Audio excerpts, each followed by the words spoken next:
Hey guys, Justin at V55 Restorations here. Another episode of V55 Garage, special hot rod edition. This was my build for the year for Graffiti Week in Roseburg, Oregon, which is like a big car show week. And I decided I was going to take the whole event off this year, not vend anywhere. I was just going to build a car and have fun. And so built this in the last 6 months or so. And me and my daughter just rolled around all the car shows and had a blast. But anyway, I haven't done a video on it yet. So you might not be able to tell what this is because it's a million different things.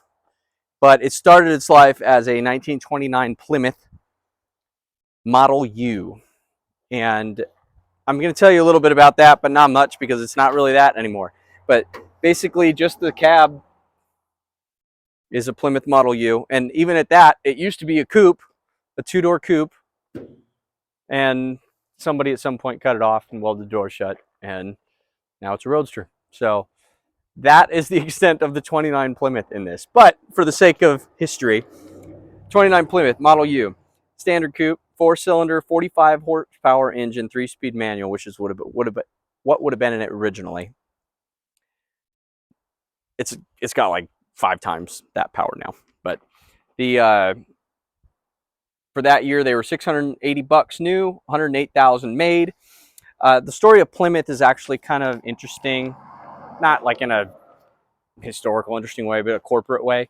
I'm not really a Mopar guy, so I didn't know any of it, but Plymouth was introduced in 1928 as the Ford and Chevy competitor by Chrysler, basically the low model car, you know, the everyman car that Ford was trying to sell, that Chevrolet was trying to sell. And as General Motors kind of made normal for the industry, there was a low price car, a mid price car, a high price car, etc. Ford, Chevy were the low ones. Chrysler didn't have a low model car, so they started out, they bought another car company and used their car for the first year, Plymouth.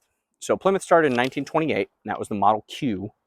This is the 1929, and that's when they changed it, and it was a new car basically. But they sold great, and Plymouth, you know, was around until the 90s after that. But so anyway, that's the extent of the Plymouth in this. The rest of it is all sorts of stuff. So the frame is a 32 Ford frame, extended about 18 inches longer, with the original suspension and stuff. The grill shroud, I actually don't know what that's from. Headlights, I don't know what they're from.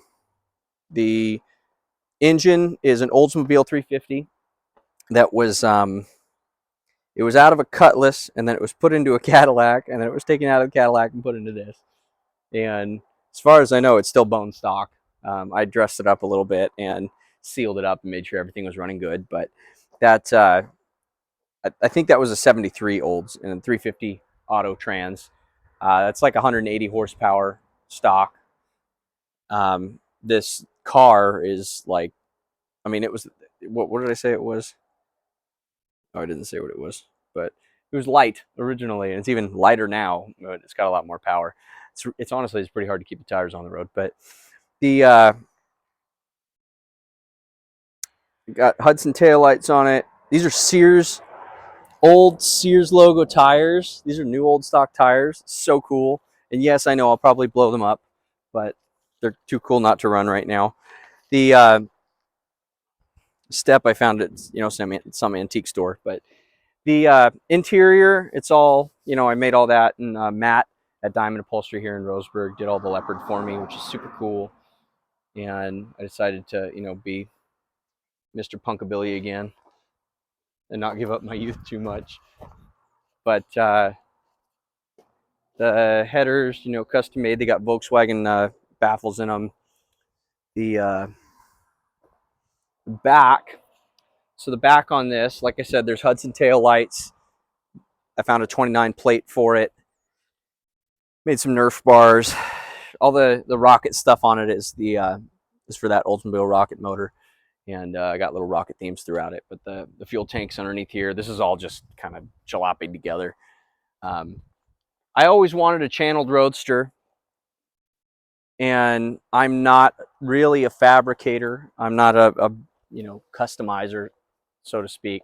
and so I was never going to do a body channeled on frame, do something like that. But a friend of mine, Tyson Eaton, he had bought this from somebody else, and so he was I think the second guy to kind of start going into it, and he put this block, set the block into it out of a car his dad had. The guy before him took the body, channeled it over the frame, and kind of got things set up. And then I came in and finished. My dad helped me do all the electrical. I did all the cosmetic stuff, stripped a bunch of stuff inside, and then basically dialed the last 25% in of all the systems and everything, and got it all done. But boy, it's fun to drive. It's not fun to sit in. You know, there's no doors, and there's also no space. The pedal setup I was worried about, because the way it's set up, the steering column is actually in between my feet. The brake is on the left because it's auto, and the throttle's on the right. And I thought I was going to have a problem driving stick all the time, that I was just going to be slamming on the brake like I would the clutch. Bo, hey, Bo, you're fine. This dog, my turkey's wandering up, and he thinks the turkey's going to attack me. But I got old Stuart Warner gauges in it. The speedometer is actually out of my old 55 F100. I have another video on here that me and my dad built when I was 15. I took that speedometer out of that and put it in here. I'm gonna, if I ever sell this car, I'm taking that speedometer with me. That's gonna stay with me. And I had to cut holes for all the accesses for the battery and the brake and the trans, and this is obviously the trans underneath the hump.